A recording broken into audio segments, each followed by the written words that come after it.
Mouth-watering macaroni and cheese, hot fudge sundaes, biscuits and gravy. They're called comfort foods. But guess what? These and other foods like them are making millions of Americans feel not comfortable, but miserable. Lori Johnson explains the connection between Americans' soaring depression rate and what you put at the end of your fork. The number of Americans seeking help for depression and anxiety skyrocketed 93% last year compared to the year before. While some of that can be blamed on the COVID impact, research shows mental illness has steadily increased for years.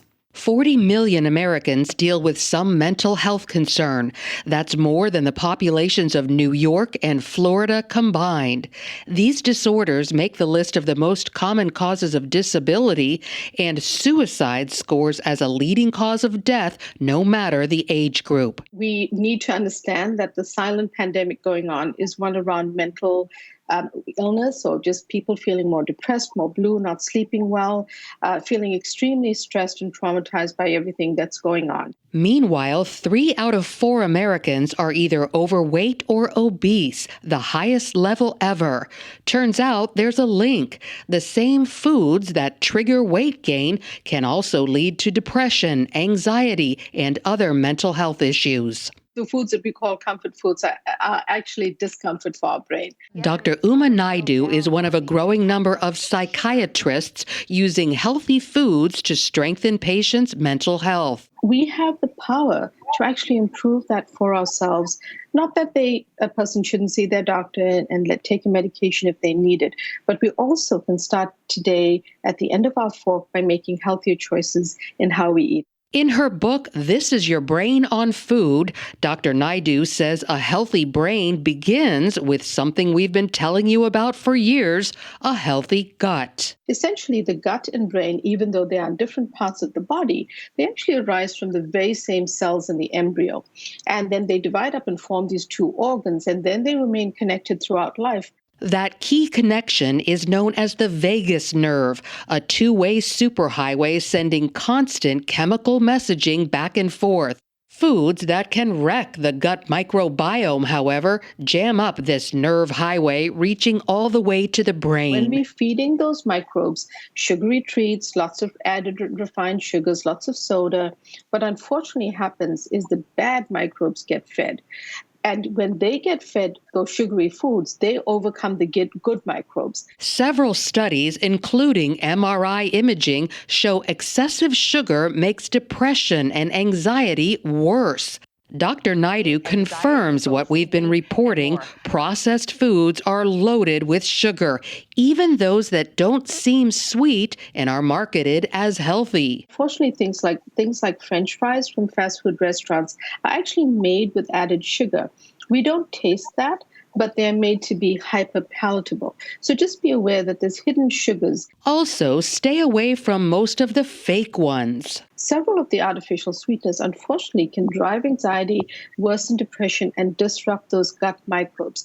Dr. Naidu recommends adding colorful vegetables like leafy greens to your menu, which contain folate. Folate, when there's a low level in the brain, actually can lead to depression. Antioxidant-rich foods like blueberries. We are combating oxidative stress, which is really good and much better for our mental well-being. And healthy fats like olive oil, avocados, plus things like salmon and walnuts, which include omega-3. It doesn't exclude the use of medications when needed, but it provides individuals with an additional tool in their toolkit to really uplift their mental health. An added benefit is that a healthy diet can also increase a medication's effectiveness. So while junk food may brighten your mood in the moment, it could deepen depression and anxiety in the long run. By breaking that cycle, you might find over time that you feel so good you can say goodbye to that comfort crutch forever. Lori joins us now. Lori, I was so fascinated when an embryo was being formed that the split comes between the brain and the gut, and the vagus nerve connects them.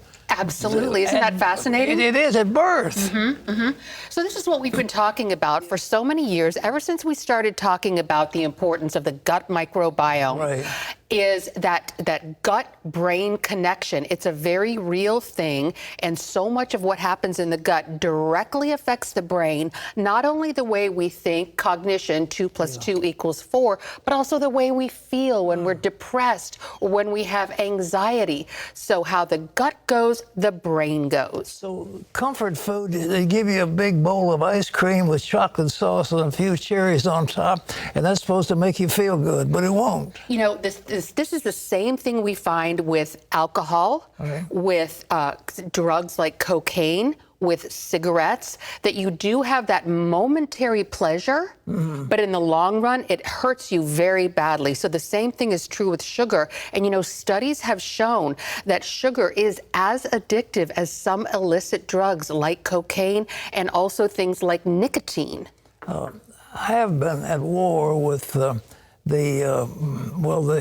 high fructose corn syrup that's added to everything. There's sugar in everything.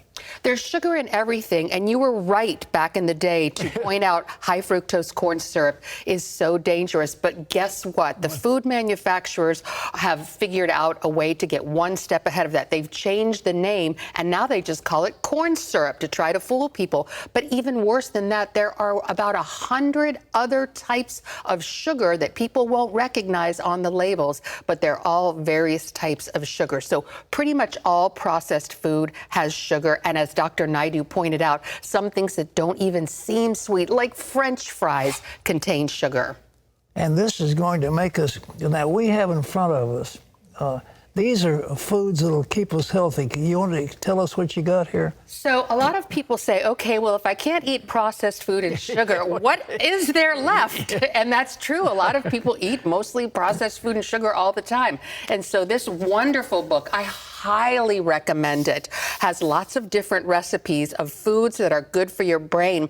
She gets into the details about which foods specifically are good for certain mental problems. For example, down here we have this wonderful hearty vegetable soup, which is particularly good for people who struggle with depression. It has peas for magnesium, broccoli for iron, sweet potatoes for vitamin A, and it's loaded in fiber and antioxidants. It looks pretty good. It is good, and I know you make a wonderful vegetable soup, man, too. my minestrone is, I've got 20 different vegetables in it. It's fantastic. Well, vegetables are the way to go. Those are the healthiest foods in general. So here we have, for anxiety, a dish that's particularly good for people who are struggling with anxiety. It's called a spinach and mushroom frittata.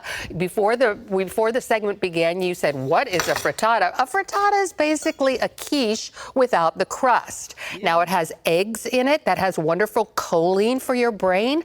Also, spinach, which has wonderful magnesium, mushrooms for vitamin D. And the great thing about this particular dish is you can put it in the refrigerator. It doesn't have to be a breakfast food. You know, I eat strange things, but this looks strange, but it tastes good. Well, some people think it's weird to eat eggs at dinner. I don't. I eat frittatas all the time. And another good thing about this, you can freeze it for up to a month and put it in the refrigerator. It lasts a couple days. Now, this is really one of my favorite dishes because it's something that's great for people on the go. This is chia pudding with nuts and berries. I know some of your favorite foods, and it's especially good for people who have suffered from trauma. And over this last year, who has it, right? So this has chia seeds in it. Chia, like the little chia plants? Right, and these are so wonderful for all those wonderful chemical reactions in your brain. We've got blueberries and blueberries with the antioxidants, and then we have walnuts on there, a wonderful source of healthy fats. And what's especially good about this is it's a great breakfast food that you make the night before. What gives it the sweet taste? There's a little bit of honey in it. Yeah. And also a little bit of almond milk. But the great thing about this this. You can make it in a bowl the night before or put it in a little jar, a mason jar or any type you have. So then you grab it in the morning when you leave so that you don't have a Pop-Tart or a donut This or is something. delicious. It's really good. Have you ever tasted it? Oh, yes. I love chia. I have chia every I have chia every day. I try to eat blueberries every day, walnuts every day, and I know you do too. You're a big scary person. You know, I look at, for example, those bran flakes and everything, they've got sugar in them, but all bran, just plain bran, has no sugar. It's just very good. You know, most of the cereal aisle is a no-go zone. Right. Even the healthy things like granola sometimes are loaded with sugar, but every once in a while you can find something on the cereal aisle that doesn't have sugar in it, and one of those things is old-fashioned oats. Oh, yeah. And every once in a while you can find a boxed cereal that doesn't have sugar in it, but they're very few and far between. Well, the oatmeal is true, and the all bran, not bran flakes, but the all bran. And you remember those advertisements of the little girl who was going to stuff those things in her daddy to eat? Those things are loaded with sugar. I know, and that's why they're so good. Sugar loops. So many different food manufacturers are marketing terribly unhealthy foods as healthy. So we just need to be on our guard because food manufacturers know that consumers want healthy food, so they make it seem healthy. You've got to read those labels. Well, this stuff is good, and that soup is great. And I would sometime I'll come back and make my famous minestrone, which is my 20 vegetable minestrone, and it is so delicious. So vegetables, that's what's so great about your soup, and that's what's so great about so many of the dishes here. And by the way, the recipes for these 3 items are on our website, so folks can go to our website right now and get the recipes for these 3 things for absolutely free. Well, this has all kinds of stuff. And ladies and gentlemen, there's no sense in being depressed. You might as well be happy. You know what the song was? Don't worry, be happy. We want you to be happy. I have literally at the university, I've set up a Center for Human Happiness, student happiness, and I believe God wants us to be happy. So, Lori, you're terrific. Thank you so much. My pleasure. Thanks for having me. Well, this book is called This Is Your Brain on Food. You can find it wherever books are sold, and also you can find recipes on cbnnews.com. Thank you.